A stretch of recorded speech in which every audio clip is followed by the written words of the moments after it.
जय श्री राधे। हर हर महादेव।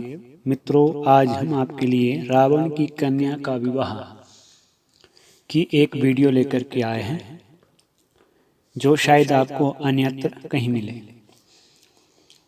महाराज जनक रात्रि के तीसरे प्रहर में सिपाहियों के वेश में घूम रहे थे कि खोजे मेरे राज्य में कौन सुखी और कौन दुखी है। घूमते घूमते एक जगह देखा कि एक माई का 6 मास का बच्चा अपनी माता के स्तन को पुनः पुनः मुख में डाल रहा है, छोड़ता नहीं है।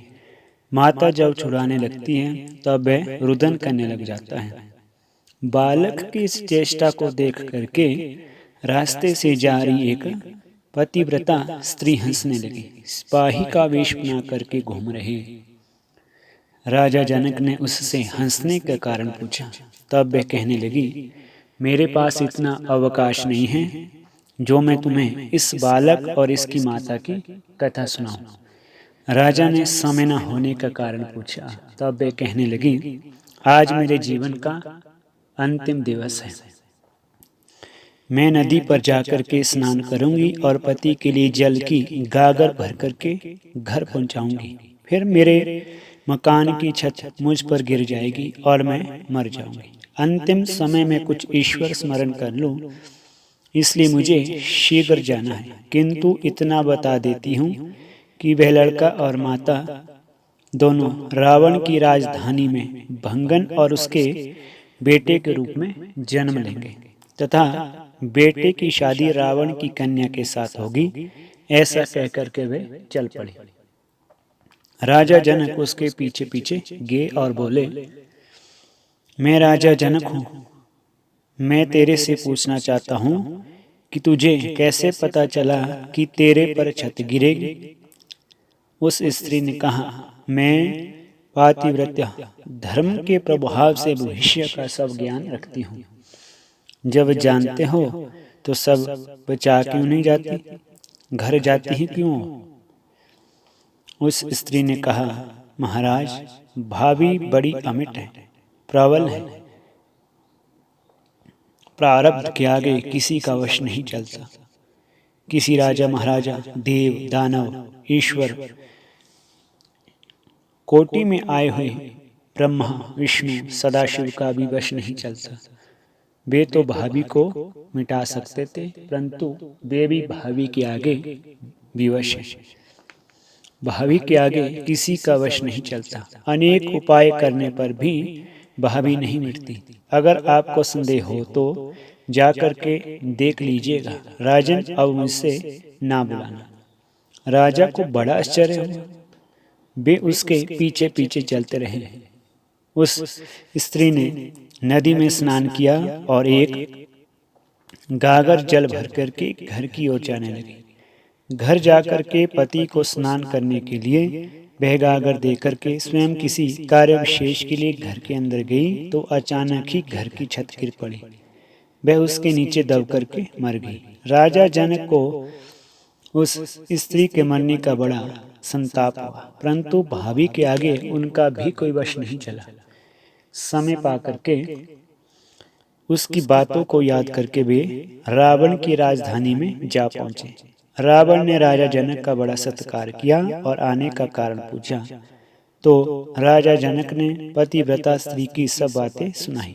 तब रावण ने सब ज्योतिषगण, देवगण और अपने कुल पुरोहित को बुलवाया और सबसे प्रार्थना की कि इस भाभी को मिटाने का कोई उपाय बताए। तब सबने जवाब दिया कि कर्म रेखा बदलने में हम समर्थ नहीं हैं। हो सकता है कि कभी सूर्य पूर्व को छोड़ करके पश्चिम में उदय हो जाए, अग्नि शीतल हो जाए, मेरु पर्वत भी गिर जाए, पत्थर पर फूल उगाए, किंतु प्रारब्ध नहीं मिट सकता। भाव यह है कि कर्म रेखा मिटकर भी नहीं मिटती है। तब रावण को अति क्रोध आया और उसने निश्चय किया कि जब लड़की जन्म लेगी तो मैं कर्म रेखा लिखने वाली विधात्री के साथ युद्ध करूंगा। जब समय आया तो लड़की का ही जन्म हुआ। सर्वप्रथम छठी रात्रि में रावण तलवार लेकर के खड़ा रहा। इतने में भी धात्री कर्म फल लिखने आई। रावण ने उससे पूछा, क्या लिखेगी? उसने कहा, हे दशानन, पहले मैं कुछ नहीं कह सकती। जब मैं मस्तक पर कलम रखती हूँ तब अंतर्यामी परब्रह्म की जैसी प्रेरणा होगी वैसे ही लेख लिखा जाता है। लिख करके पीछे मैं बता सकती हूँ। रावण कहता है, अच्छा, मेरे सामने मस्तक पर कलम रखो। उसने मस्तक पर कलम रखी और लेख लिख दिया। रावण ने कहा, पढ़कर के सुनाओ। विधात्री ने पढ़ करके सुनाया, यह कन्या अति सुंदर, पतिव्रता, सद्गुण संपन्न व शीलवती होगी, किंतु इसका विवाह भंगी के लड़के के साथ होगा जो तुम्हारे महलों में सफाई करता है। रावण को बड़ा क्रोध आया, परंतु कर्मफल अमिट है ऐसा विधात्री ने उसे समझाया और रावण को शांत किया। विधात्री के चले जाने के बाद रावण को फिर क्रोध आया। उसने भंगी के लड़के को मंगवाया जो कि 6 मास का था। रावण ने बच्चे को मार डालने का निश्चय किया, परंतु प्रजा बिगड़ उठी और प्रजाजन कहने लगे, बिना अपराध बच्चे को न मारे, चाहे देश निकाला दे दे। रावण ने उस बालक को जहाज पर चढ़ा करके समुद्र पार किसी जंगल में छुड़वा दिया। निशान के लिए लड़के के पैर की उंगली काट दी। उस जंगल में किसी भी प्रकार की कोई बस्ती नहीं थी, अतः यह विचार किया कि अब बालक वही मर जाएगा, परंतु देव उसका रक्षक है। अर्थात मनुष्यों से रक्षा न किया हुआ भी देव से रक्षा किया हुआ बहुत समय तक जीवित रहता है। जब रावण ने उस बालक को वन में छोड़ दिया तो 3 दिन तक बालक भूखा रहा और अपने हाथ का अंगूठा चूसता रहा।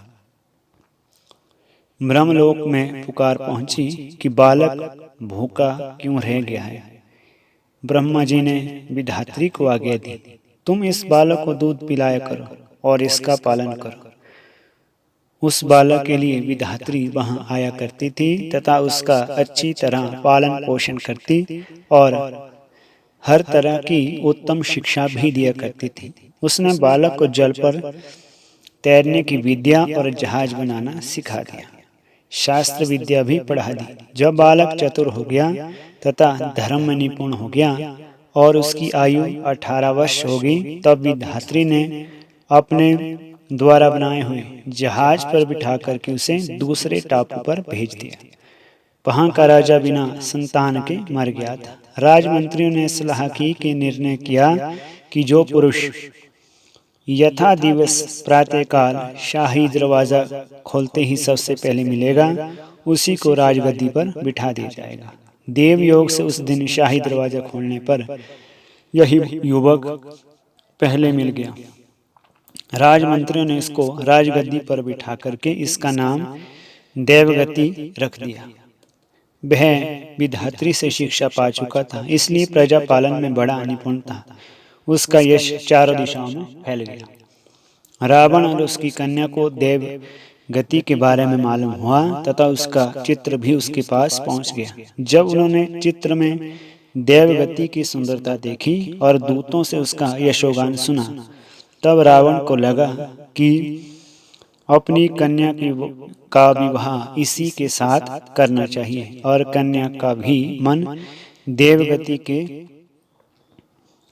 लिए उत्सुक हो उठा।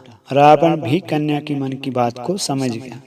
रावण ने मंत्री को देवगति के पास अपने संदेश के साथ भेजा, परंतु देवगति ने विवाह के लिए स्पष्ट मना कर दिया। फिर रावण स्वयं कन्या को लेकर के वहां गया और उन दोनों की